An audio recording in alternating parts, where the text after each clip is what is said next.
This meeting is being recorded. Great. Well, now that recording is underway, welcome this evening to the Hazelnut Harvest Lecture Series, Beauty and Justice for the Earth. And this is the third in our series of 4 lectures. And we are absolutely delighted this evening to have Alastair McIntosh with us. I've got a couple of his books here, Show and Tell, before we begin. I'm sure lots of you have already read these and know them. And as well as being an author, Alastair's an activist and campaigner, a theologian and a scholar of many things. When you read his books, you realise that. And as well, is a poet. And that's particularly what we're looking at this evening, poetry.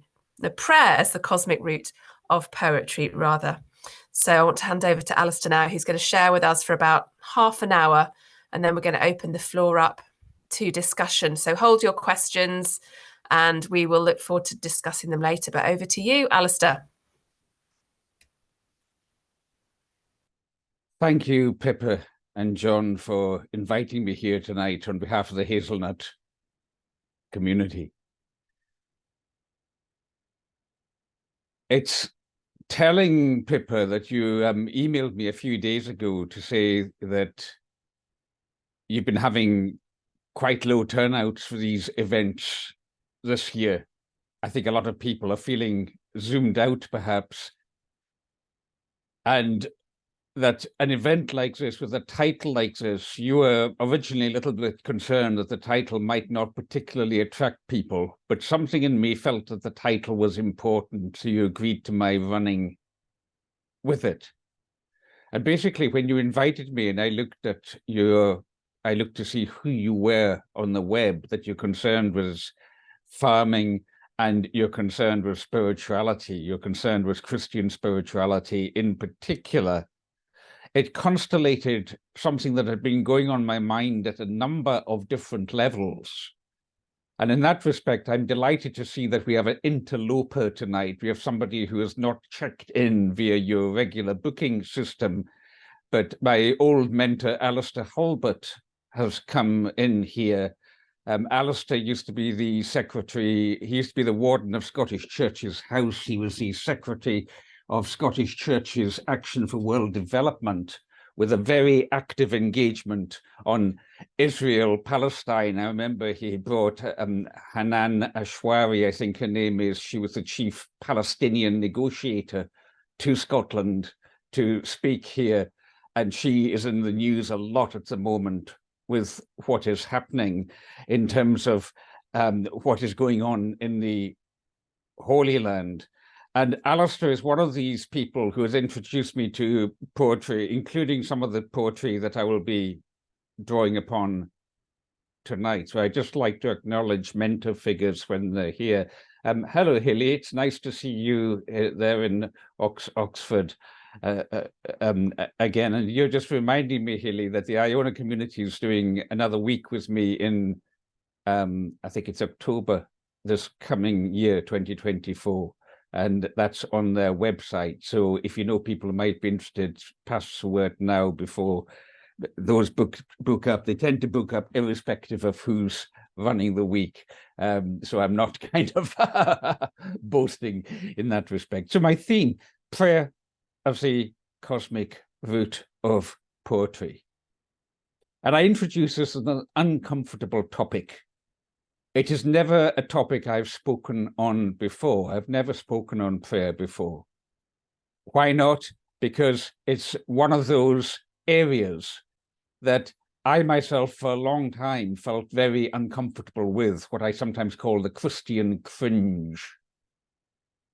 And you know the kind of thing. I mean, here we have in the news just now, I don't know if you've all caught up on it, but there's been an attack on the Christian hospital in Gaza, a major hospital, and reports, the BBC are reporting reports as yet unconfirmed of 500 dead in the hospital, much of it destroyed, according to a doctor that the BBC has just interviewed.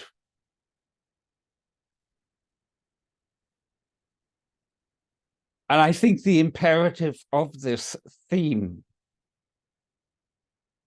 lies in the question, what can we do? What can we be? What kind of presence can we share?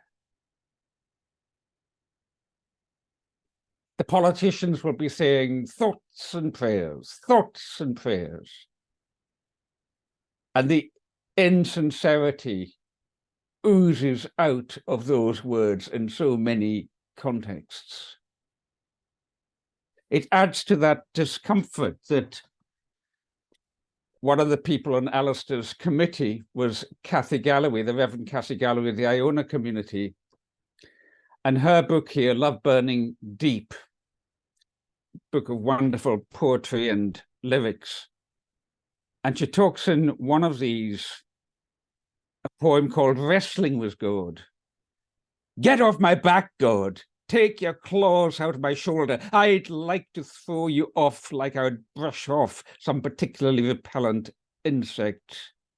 Sometimes I get the feeling that if I could turn round quick enough, I would see you grinning at me, full of glee, plotting, scheming, devious, challenging. The hell was all this rubbish about fire and storm and still quiet waters? I've got your number. I've unmasked you. I'd like to throw you off like I would brush off that insect. You're a demon. Unfortunately, you seem to have a great attachment to me. Actually, being honest, I know in my heart I'd miss you if you weren't there, leering at me, reminding me of death and dread and destiny, winding me up and puncturing my pretensions. I know with a sinking feeling in my gut that all the best of me, the fire and storm, and even now and then still waters, are born out of the death-defying struggle that we wage, my dearest demon. Or daemon, I think it might be pronounced D-A-E-M-O-N. Cathy Galloway. Wrestling with God. And at a time like what I've just said, I turn now to an anthology of Scottish religious poetry. I think I might have seen that on your shelf originally, Alastair. I managed to get it secondhand. It's out of print, of course. Katrina Montgomery from the Isle of Skye. So here's a very different stage, shall we say, of approach. A family, very relevant to just now, a family breaking up, my anchors scattered by storms, my childhood home retreating to the horizon, the mist of old age and sickness darkening my joy, a solitary vapor creeping over the heart, the bitterness of thorns in my mouth and my spirit falling to the sharp, lonely blackness of the pit. My soul journeys towards you, leaping over gulf and mountain. My soul makes its home with you, seeking peace amidst a storm. My soul makes love to you as the world breaks down. My soul makes its home with you, seeking peace amidst the storm. A real echo there of some of the material that Alexander Carmichael collected in the Hebrides in the 19th century, present even today in an indigenous Hebridean. My soul makes its home with you, seeking peace amidst these storms. So this is one thing that draws us in to that God space of prayer. But what does it mean? What is prayer? What is prayer? And a few years ago, I'd been asked to teach a week on spiritual activism, the spiritual basis of activism for social, environmental, and spiritual change at the Findhorn Foundation. Not always a comfortable relationship with Christianity, but interesting, nevertheless. There was a woman there on the first day of my course. My course has never attracted large numbers of people. They'd always be just marginal. I find that if you do a course that challenges people, you tend to get far fewer people than, say, if I do a theme like Pilgrimage of Life, where both centres of the Iona community on Iona, right at the end of the season, have been completely full up for something like that. People like the idea of the bells and the smells and the pilgrimage. But the mucky stuff, the wrestling, especially with our own shadows, is uncomfortable. And this woman was on my course, there were only about 8 people. And the first day she turned up in so-called beautiful clothes and wearing all manner of gold jewelry. And you could just feel her embarrassment when she found out what kind of person I was and what some of the others were like. And so as each day went on, she kind of dressed down a stage. And on the final day, we hadn't had a chance to really talk. So she said, could she come in the car with me to the bus station, because I was heading on further up north and taking a bus from the Inverness bus station. So we had a chance to talk. I said, you know, who are you? What are you about?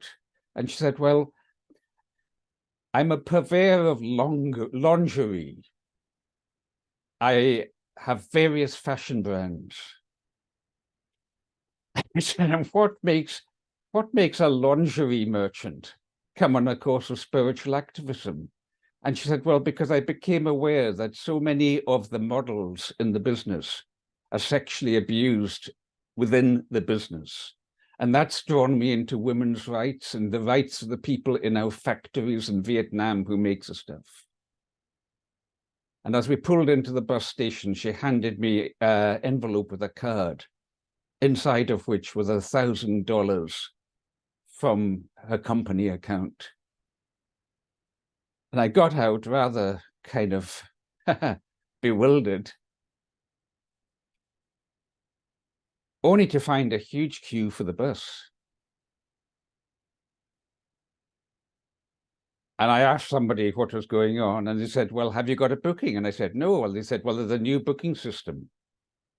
And the driver said, if you don't have a ticket, you have to wait over there and see if you get on or not.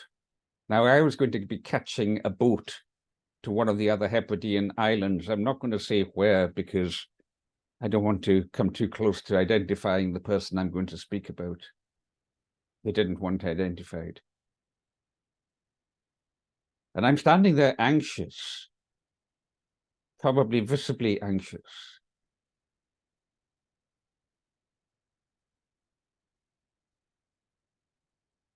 And after a little while, a woman who is dressed in extremely conservative dress, a long grey skirt and her hair tied back in what I think of as being a Presbyterian bun, the kind of woman you get in the Hebrides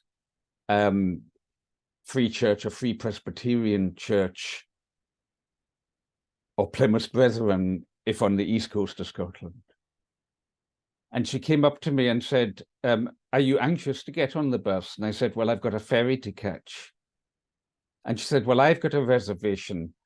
If you don't get on, I'll let you have my reservation and I'll get the bus a few hours later. Well, thankfully, we both got on. But as I walked past her on the bus, myself getting on amongst the last passengers, I noticed she was reading a Bible.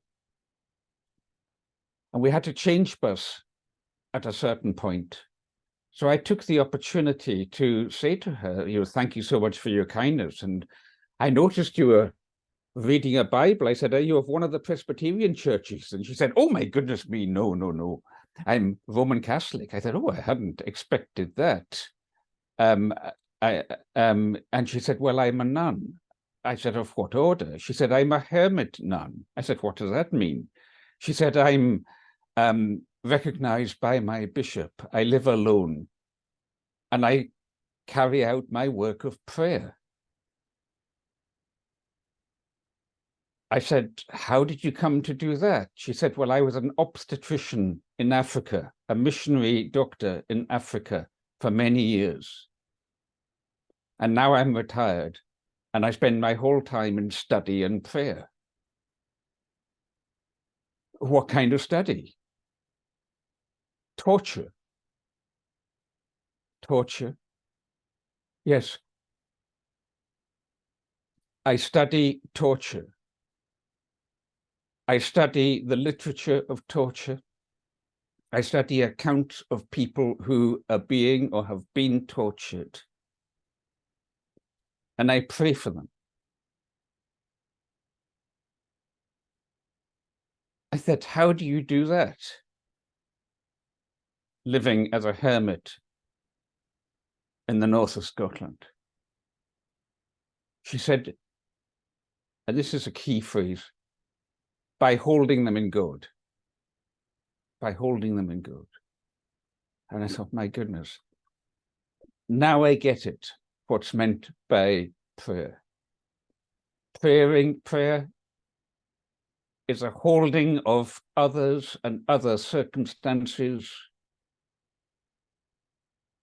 the whole world, universe, in God. And doing that because we allow ourselves to be held in God.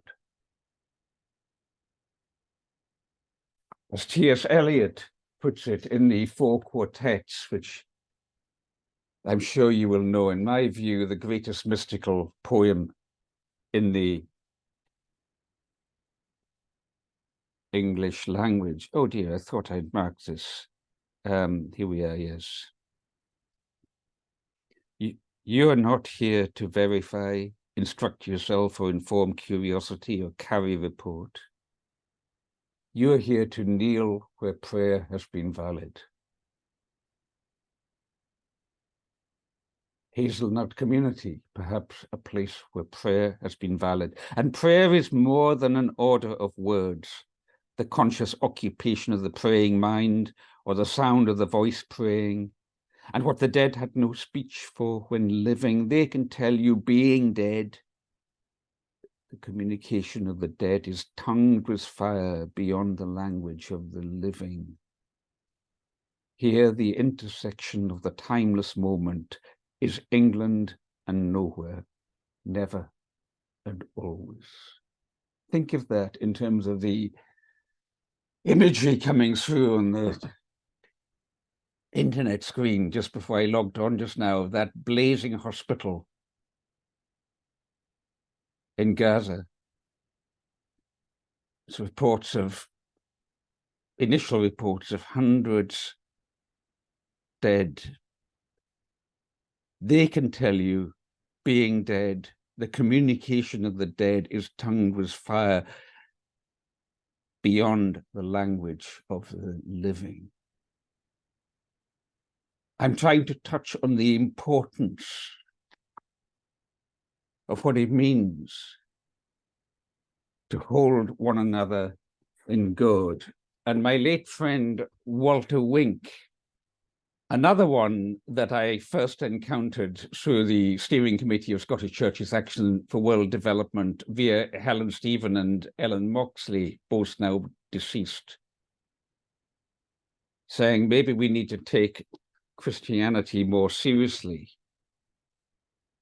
Walter says here, page 297, prayer and the powers that be. Prayer is never a private act. It may be the interior battlefield where the decisive victory is first won, before engagement in the outer world is even attempted, before engagement in the outer world is even attempted. You see, if we respond to what has reportedly just happened in Gaza 2 hours ago, if we respond from a gut level, we are likely just to throw fire on fire in the same way as when those young Israelis at a music festival were mown down, what were they, 2-3 weeks ago. In the same way, then we responded so easily from a gut level, yo-yoing from one or the other. But consider, prayer may be the interior battlefield where the decisive victory is first won before engagement in the outer world is even attempted. What happens if we pause and before our engagement with the outer world, if we hold the whole shebang in God, if we hold those who are being tortured, if we hold those who at this moment are being burnt alive in that hospital in all likelihood, this very moment being burnt alive, and if we hold also the soldiers, whoever they were, that pressed whatever buttons and targeted those reportedly missiles, one has to be so careful when things are unconfirmed as yet, but I'm only saying what's on BBC at present. If you hold the whole lot in the great work of rehumanization, in the work of what Dorothy Day called the works of mercy, the works of mercy. Blessed are the merciful.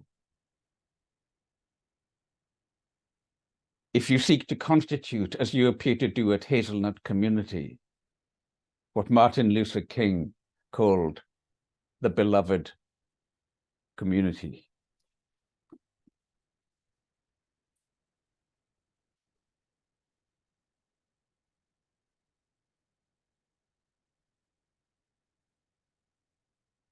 Some of you might know my book, Poacher's Pilgrimage. That's the new, they call it new edition. It's exactly the same, but just a new cover and a new foreword. Walking through the Isle of Lewis, my own home island, wrestling with the kind of fundamentalist Presbyterian religion that I was raised in a Church of Scotland and Free Church of Scotland community, wrestling with all of that. And then attending kind of reluctantly the only church nearby on a Sunday was the Free Church of Scotland, conservative evangelical. And I thought, oh, well, you know, I don't have a car to drive off somewhere that might fit my paradigms, might tick the boxes better. I'll just take what is found here, Adrian Ritchie's phrase, what is found here. And so I have a chapter where I describe trotting off down there. And lo and behold, the Reverend Callum MacLeod of the Free Church at Callanish, better known for the Standing Stones, has been working his way through the book of Job. And it just so happens that today is Job 12, possibly the most ecological, deep ecological passage in the Hebrew Bible. And he explained that we so easily miss most of what is going on from the prophets because we read them in translation and it comes over mostly as prose.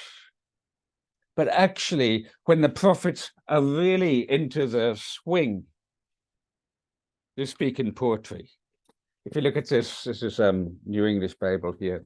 If you just look at the layout of the text here in the book of Job, you see that wee bit there? That's where one of the prophets is going into poetry, where Job is going into poetry. And then later on, it's just full of it.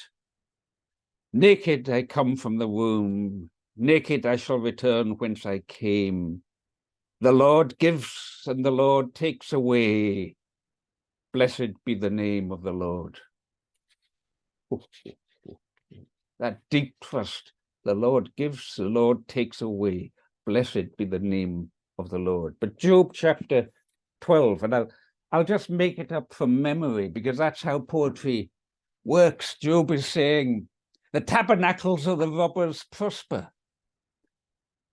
And the minister was talking about a lot of political corruption that was going on at that time. The tabernacles of the robbers prosper. But I say unto you, ask of the birds of the field, and they shall tell ye. Inquire of the beasts, and they shall tell you. Demand of the fishes of the sea, and they too shall tell you that the Lord thy God holds the whole world in his hand. You see, it doesn't come over right in prose. It comes over right in poetry, which is why people like Cathy Galloway work so much in poetry. But where does that poetry come from? Whence the inspiration of that? The inspiration of that poetry, without doubt, and Walter Brueggemann in prophetic imagination here is very strong in this. I'm not going to go into what he says just now because of time. But he's very strong that the prophets speak in poetry because that is how God speaks. The Spirit of God, the Ruah, the breath, the wind in Genesis hovered over the abyss, and God said. Mythopoeses or mythopoeses. Poetry, a word that means the making in Greek. Poeses, variously pronounced, the making. Poetry is the act of creation. God is the supreme cosmic poet. Even a secular poet like Hugh MacDiarmid can't get away from it. This is an anthology of Scottish land poetry. And in what I consider to be the second most mystical poem in the English language. So where is it? I've thrown it away. Our T.S. Eliot's four quartets, I consider it to be the most mystical. The second most mystical is Hugh MacDiarmid's long poem On a Raised Beach. Supposedly a Marxist poem, And yet he starts off saying, we must be humble. We are so easily baffled by appearances and do not realize that these stones are one with the stars. Let men find the faith that builds mountains before they seek the face that moves them. What a statement. Let men find this faith that builds mountains. Let them know the nature of the creative process before they seek the face that moves them. These stones go through man straight to God, if there is one. Oh, I just love that. He cannot get, because he is a poet, he cannot get away from prayer. He cannot get away from the fact that he is being held by God. These stones go straight through man. These stones go through man, straight to God. If there is one. Who thinks God is easier to know than they are? Who thinks God is easier to know than they are? Trying to reach men any otherwise than they are. These stones will reach us long before we reach them.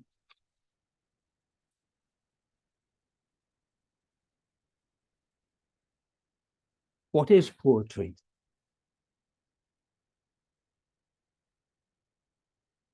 Kenneth White, who died about 6 weeks ago, his book of longer poems, The Bird Path, coined the term geopoetics, the prelude here to his poem, Walking the Coast. For the question is always how, out of all the chances and changes, to select the features of real significance, so as to make of the welter a world that will last, and how to order the signs and the symbols so they will continue to form new patterns, developing into new harmonic wholes, so to keep life alive in complexity and complicity with all of being. There is only poetry. There is only poetry. Poetry is what the question is always how. Out of the chances and changes, to select the features of real significance. It helps us to see. If it is not poetic, we are not seeing rightly the features of real significance, so as to make of the welter a world that will last. and how to order the signs and symbols, how to order our experience to form new patterns, developing into new harmonic rules, so to keep life alive in complexity and complicity with all of being, Again, Kenneth wasn't religious in any normal sense, but in my view, he was deeply spiritual. In complexity and complicity with all of being, there is only poetry. And so finally, to Ibn Arabi and Henry Corbin's book here, the greatest 20th century scholar of Iranian Sufism at the Sorbonne in France, Alone with the Alone, interestingly published by Bollingen, the publisher who publishes Carl Jung's books. And he just takes it into another order. I'm not going to read the text just now. I'm just going to read from my notes here for brevity, because I need to draw to a close here. But Corbin says that Ibn Arabi, one of the greatest Islamic scholars who lived in the 12th to 13th century in Andalusia in southern Spain, for him, prayer is the highest form, the supreme act of the creative imagination. Or you could say of the creator's imagination. Prayer is the highest form, the supreme act of the creative imagination. You see why my title is Prayer as a Cosmic Root of Poetry, the supreme act of the creative imagination. Prayer is of him, the heart. This is all about heart. This is why it doesn't work for the intellectuals or the overly intellectualized. This is why it is not so much of the logos, but of the mythos. For one and the same agent underlies the secret of prayer and the secret of the imagination. Prayer is the highest form, the supreme act of the creative imagination. We pray to God, but, quote, God prays for us. Ibn Arabi presents a vision where God in God's aloneness creates a world, and God said, let there be. Creates a world as cosmic creative imagination. God is consciousness. Consciousness embodies imagination. Imagination creates reality. We're not talking about the imaginary. Henri Corbin is at pains to point out we are not talking about fantasy here. We are talking about a realm of being, of dream, of vision, of the roots of art, what the Vedic texts of Hinduism call Rita, spelled R-T-A, out of which the concept of Dharma, that which sustains reality, arises. Prayer as a cosmic root of poetry. Out of God's prayer was birthed the cosmos. God's spirit rested over the abyss, and God said, let there be.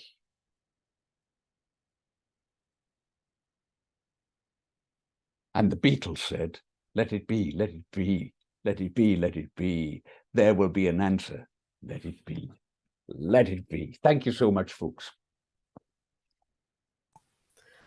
Thank you so much, Alastair. That felt like a kind of mythos experience, just journeying with you through some of those different poetry, that different voices coming through from the different poets. Thank you. I'm inclined to agree that there is only poetry. Poetry feels like the place of home, doesn't it? but and I'm going to open the floor to questions and comments and reflections. So if you'd rather put your questions into the chat, do so. Or if you'd like to ask a question, then there's a little thing where you can raise a hand on your screen, and that's just helpful to manage the conversation. But saying there is only poetry, I'm going to kick off with a question. How do we find that in our public discourse? Because I feel like our public discourse doesn't feel like a place of poetry and truth-telling. And, poetry is saying the unsayable. It's saying the deepest things of our life. And yet I don't feel like it exists very well in public discourse at the moment. At least it's so materialistic and antagonistic. Maybe I'm just thinking about our world, but it doesn't. And in so much of the arts world and the world of official poetry and so on, it doesn't exist there either. These things that I've been talking about tonight make a lot of people very uncomfortable. They open up the whole God question. Well, I'm 67. When I was growing up, you could talk about God, but you couldn't talk about sex. Now you can talk about sex, but you can't talk about God. But even then, you have to be careful because it's now getting so dodgy. You can talk about neither God nor sex, the way things are going just now. But we're talking about something that doesn't sit comfortably with the mainstream discourse. But that is precisely why somebody like Walter Brueggemann, where did I put him? Here we are, in Hopeful Imagination, Prophetic Voices in Exile. It is precisely why he says it's the poets who get the ear of the king. The poet is not the king. He's very clear that the poet does not try to be the king to exercise secular power, but the poet bends the power, the ear of the king. It's why Shelley talked about the exact here we are, the poem in Percy Shelley in his 1921 essay, The Defense of Poetry, has that famous line, "Poets are the unacknowledged legislators of the world." And there's often argument, how much was he overstating it? And yet, certainly in the biblical record, it is the poets that tweak the whiskers of the king. The poets, the prophets, it's the same thing. That's why, as I was saying to you, you look at what the old crusty Hebrew prophets were doing, and they're constantly breaking into poetry when they are doing their most full-on stuff. When they're really getting to the essence of it. So how do you do that today? I can only testify. I mean, you mentioned my book, Soil and Soul, which is about the early days of modern Scottish land reform in Scotland. And in my book, and in my other books as well, and especially in Poacher's Pilgrimage, I'm constantly using poetic turns of phrase. I'm writing prose, but I'm thinking in terms of poetry, because that's the only thing that takes it deeper. Now, that then affects political process.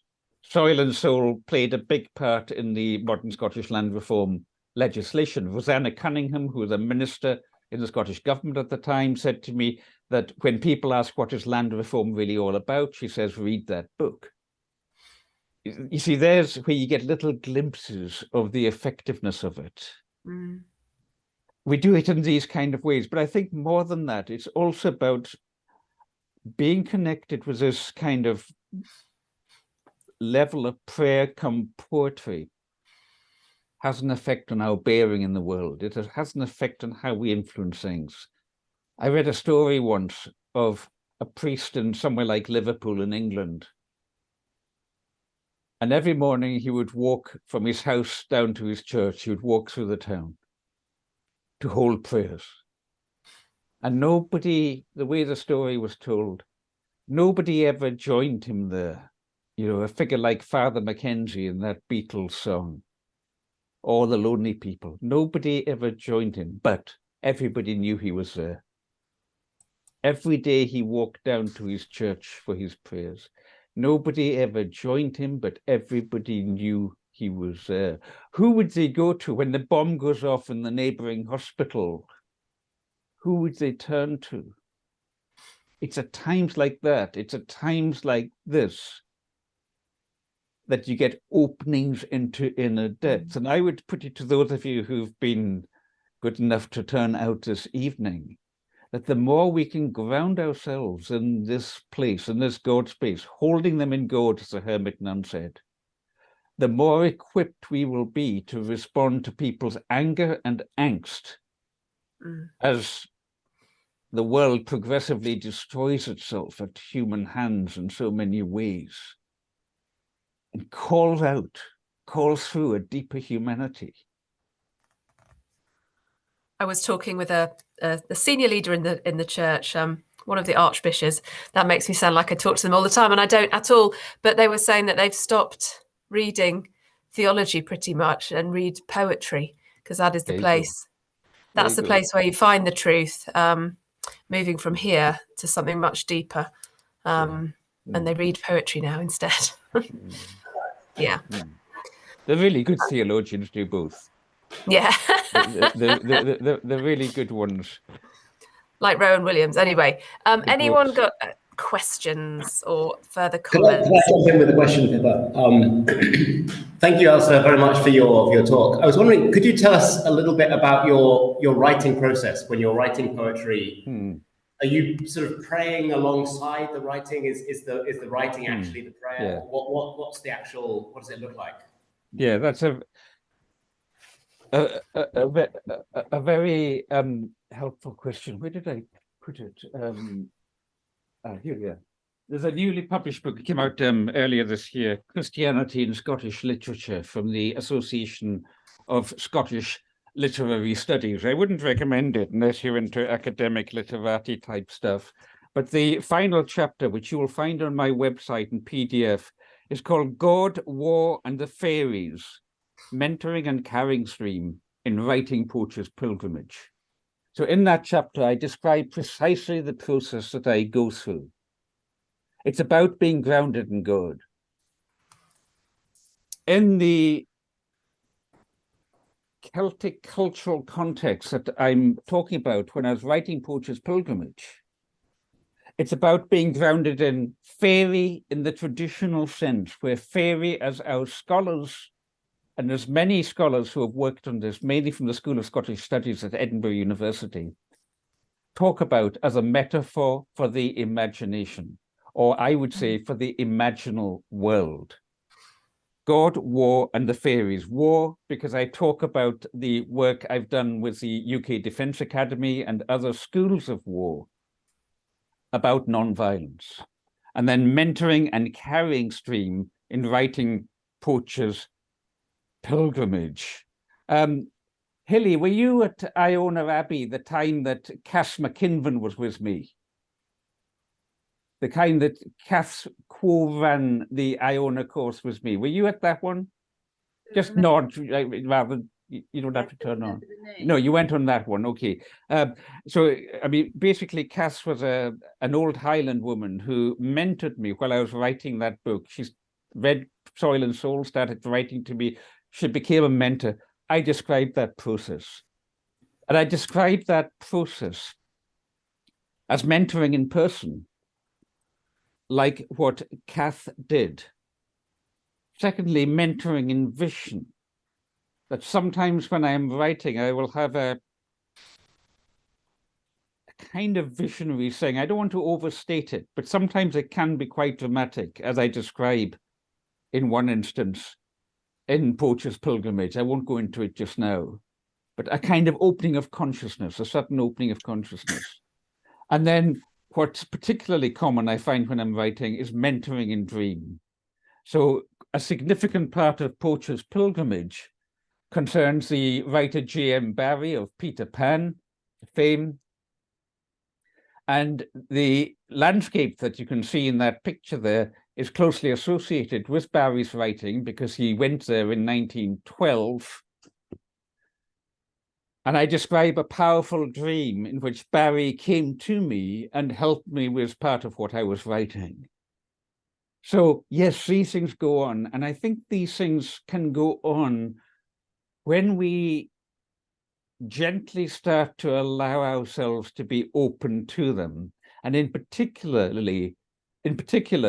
when we hold what we are writing in that place of prayer, I would often ask myself when I was writing, not just Poacher's Pilgrimage, but my books on climate change and so on too, my most recent one. What is the divine? What is God? What is the goddess, the deep ground of being, the Tao, the Dharma, the opening of the way, the truth, and the life? What is it calling of me this day? How should I use my time this day? So it's a very important question. Thanks for asking that. And it profoundly shapes my writing. Thank you, Adrian and Alastair. I think, John, you have a question. Thanks, Alastair. This is really, really wonderful. I've got a question about prayer as the more I'm engaging with moving beyond just climate breakdown to actually loving land and earth and creation and creator. I'm seeing this switch happen in me from prayer being just an act of the imagination and flowing out through my mind into my fingertips, into the soil. And I wonder, as much as I agree with the phrase, the supreme act of the creative imagination, is there space for the poetry of creating physical beauty and it being prayer being the supreme act of creation? You're too echoey. Can you come closer to the mic? I'm very deaf. And sorry, the auto cue thing is not picking it up either. Can you just say you're wondering what? So I'm wondering, sorry, I'm in a big room. Can you hear me now? Yep. Is there a space where it can be more than just the supreme act of the creative imagination, but prayer can be the supreme act of creation? Yeah.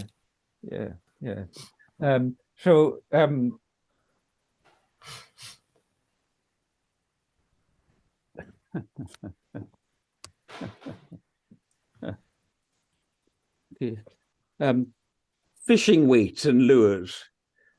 I am just off the water.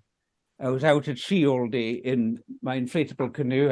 I take families out, connecting them with where our food comes from. Okay, not everybody eats fish. I do. And we caught 10 mackerel today, delightfully. They were still there. We would have caught a lot more, but I was training folk, and that's a slow process as they get into tangles and the anchor gets tangled and what have you. And the wind got up more than I would have liked. And as we came off, the woman who had taken out one of my former students was a little child. How old's a wee child? About 6 years old, something like that. Said, my goodness, it connects everything, the wind, the tides, your body, the whole thing. And I said, yes, that is the point. This is real embodiment.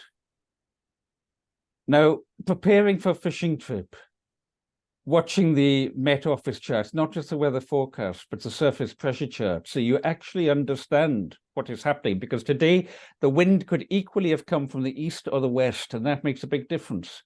Understanding that from the surface pressure charts, understanding the phase of the moon. We're just off the full moon, just off the dark moon, the no moon. Strong tide, spring tide, strong current, wind coming the same way as a current, anchor dragging, that kind of dynamic. This is also what I am talking about. When you have a book like I waved in front of you there, The Land Out There, book with the Hugh McDermott extract in it that I read to you. These stones go, through God, if there is one, or whatever it was he said. When you have a book like that about connection with the land or connection with the sea, like I've just described to you, I understand that also as the poetry of it all. I mean, you folk at Hazelnut, you must know that in the way you work the land. You must know the rhythms of the land, There is no, if we're talking about that supreme act of creation, there is no distinction between God said, let there be, and you planting a seed and saying, let it be, and may it be. It's all one.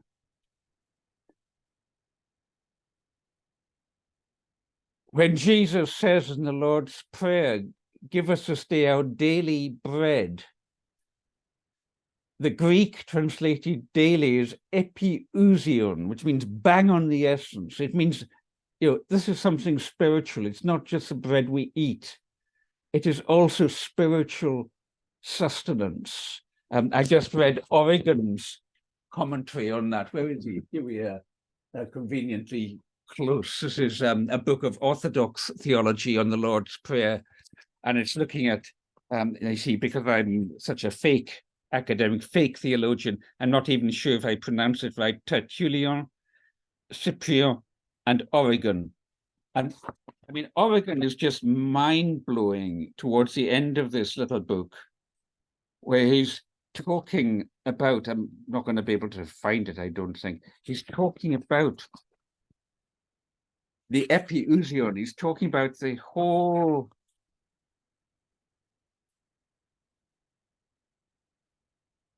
depths of it. When somebody has a vision of these matters, has perception of the week of ages, he comes to contemplate a kind of holy Sabbath.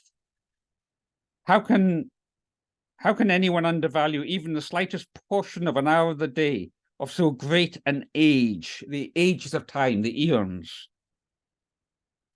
Rather than doing whatever is possible to receive the supersubstantial bread daily, having by perception here become worthy to gain it today. What has been said already, from what has been said already, it is clear what daily means for whoever prays to God, who is from infinity to infinity, not only for today, but in some sense for what is, quote, daily, epiousion, will be able to receive from the one who is able to grant much more than we can conceive. Now, this is the meaning of grace. Grace, like what Eliot said, is not just a form of words. It's a condition of being. It is a state, a place of consciousness, and a gift that comes to us, a charism, a gift, if we invite for it. If, as Eliot says elsewhere, in the grounds of our beseeching. In fact, was Eliot getting that from Julian of Norwich? In the grounds of our beseeching? It might have been, I can't remember now. So your bottom line, if I understood your question properly, is don't allow a distinction between the secular and the sacred. Bridge those distinctions whenever you encounter them, whenever you're realizing you're slipping into secular, i.e. separated off from the spiritual. Recognize it. Recognize it. And I don't mean by that going about being a holy willy, as we would say in Scotland. I mean, enjoying, where's it gone? Enjoying your dram of whiskey after you've come off after you've come off the water, not destroying yourself with it, but enjoying these things. Rejoice, enjoy these things. Enjoy our relationships with each other. This is all a gift. At Hazelnut, we like to talk about the common grace of the land. So the common grace of all of it, all is included. Claire has a question. I'm just, and we'll come to that. I'm just conscious of time, that we have hit 8:30 and we said this was an hour session. So I think we'll keep going for a little bit, but if you feel like you need to go, feel free to go. But I think we'll keep going just for a little bit because this is such a rich discussion. Claire. Thanks, Pippa. And thanks, Alastair. It's been, really amazing stuff and lots to be thinking about. And I'm really interested in what you were saying about how through soil and soul, using poetic language, you could affect change more deeply than if you hadn't used that poetic language. So through talking about land reforms in a poetic way, you were reaching a deeper part. I suppose those policymakers talking to their heart rather than their head, that then brought about change. But often in activism, we're so tempted to almost use the language of the policymakers that we're trying to influence, and we start to talk in dry legislative language and get caught up in that world. And I just wondered if you could say a bit more about how we can use poetry and the power of poetry to influence change and be activists. Yeah. Okay, so if I take my most recent book, I've done 2 books on climate change. And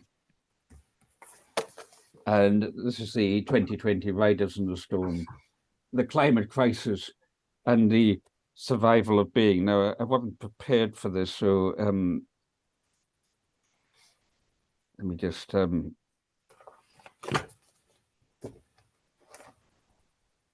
it. So the first half of this book is about the science.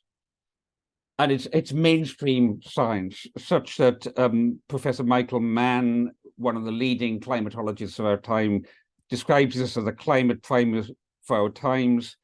Professor Catherine Hayhoe, chief scientist to the Nature Conservancy in America, says solid on the science, yet dedicated to the human spirit. So no messing around with the science here. No denying the science, and especially important for us activists, no exaggeration of the science. No saying there's going to be 1 billion or 6 billion of us dead because of climate change this century, because the science, the mainstream science, does not support that. And if we go into that territory, we're just engaging in populist thinking the same way as those who deny it. Indeed, we're giving bullets to the deniers, because when our prophecies don't come true, I discuss in here a Guy McPherson in America with a big following, saying that basically we're all going to be extinct by 2026. Well, he's now starting to shift the goalposts. When that prophecy fails, it discredits the whole thing. So you've got plenty in here about, here we are, found the bit. We've got plenty in here about the science of climate change. So if you like, that's left hemisphere, that's logos. But then how do you lift people beyond being stuck at that level? You do it by story, by storytelling. You watch your life and you watch out for things that make little stories. I told you about that woman, Svenja. Oh, hello, somebody's cat's just appeared. I told you about so in the old days, of course, on the island of Erskine in the Hebrides, it was commonplace for the saints and even Jesus and Joseph and Mary to walk around in the moors, the hills, down by the coastline, and even through the village. And one night, a wild stormy night, 2 strangers knocked on the door of a house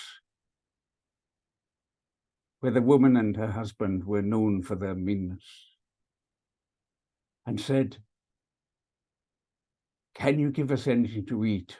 We're travelers and we're hungry." "No," said the woman, "go away. I've got nothing in this house," and sent them off. And then she went to the chest where she kept a meal to prepare their own food. And as she opened it, a swarm of rats leapt out of it. And she realized. So she went through the village, knocking on each door to find the strangers. Eventually she found them. "I'm sorry," she said. "That's all right," said Jesus. "And let me give you a gift." Then Jesus put his hand into his robe and placed into the woman's hand a tiny kitten.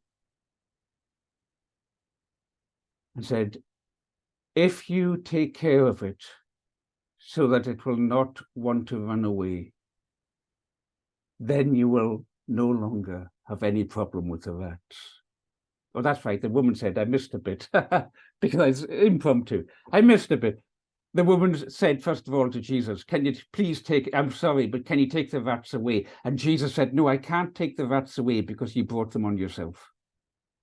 But what I can do is give you this, the kitten. That's, seizing the opportunity of your cat appearing, Val, to do that. But the story I was getting to here was that in 2019, I had a group from West Papua in Indonesia over that I've been working with for a number of years. I was 4 years in Papua New Guinea in the 70s and 80s.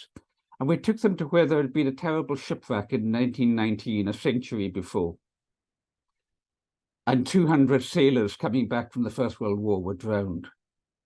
And the Papuans were immensely moved by the sight of the wreck and the sculpture of the heavy rope that had enabled 40 of them to get off after the lighter rope that was on top had been swum ashore with by one of the few men who could swim. And then he managed to pull the heavy rope over and get them off until the ship moved and the remaining 200 perished that terrible night.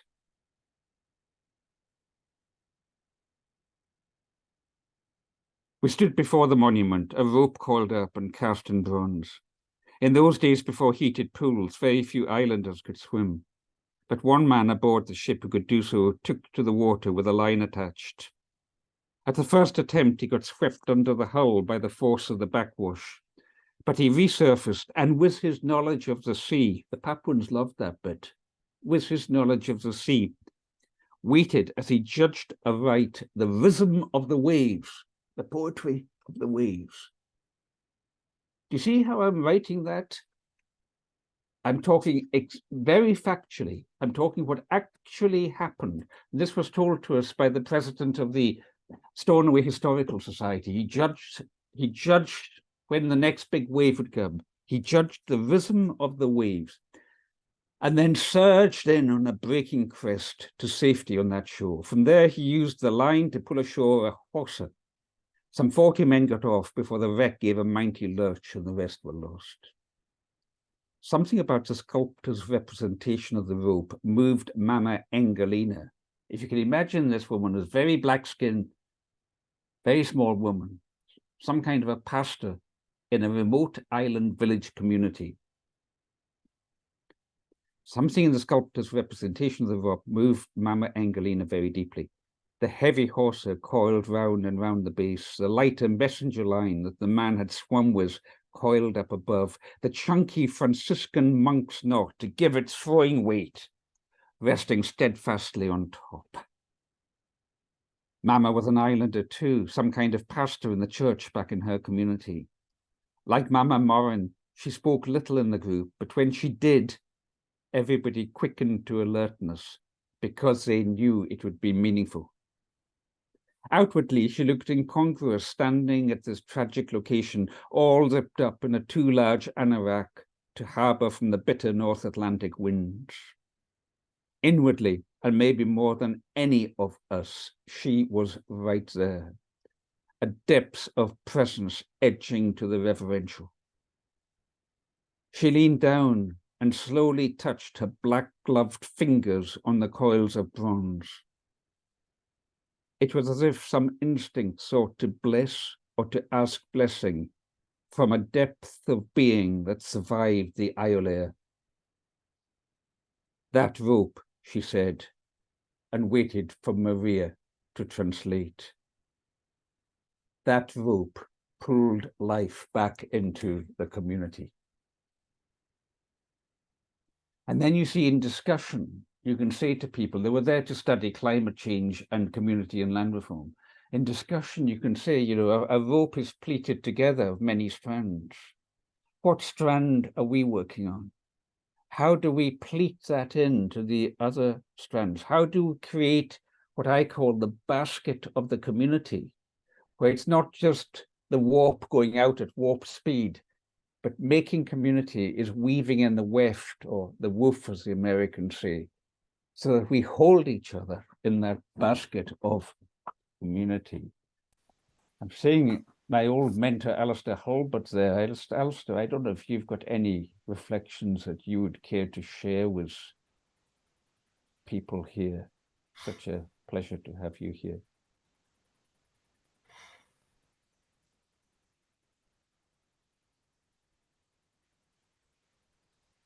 You hear me? Yep, we got you, man. We got you. I don't. I've just been thrilled with listening to you and these very perceptive questions that have brought more out from you. I mean, so much of what you talk about overlaps with issues that we've dealt with together, me led by you mostly over the years. And I'm very grateful for that. I won't take up any more time. Thank you, Alastair, and thank you, other Alastair. I feel full of story and poetry and impetus to engage more deeply again with poetry, for it is prayer. It is the place where prayer is and is born and is the root of our activism and our acting. I'm going to draw this portion of recorded session to a close now, and thank you again for all that you shared with us, Alastair, this evening. Can you end the recording?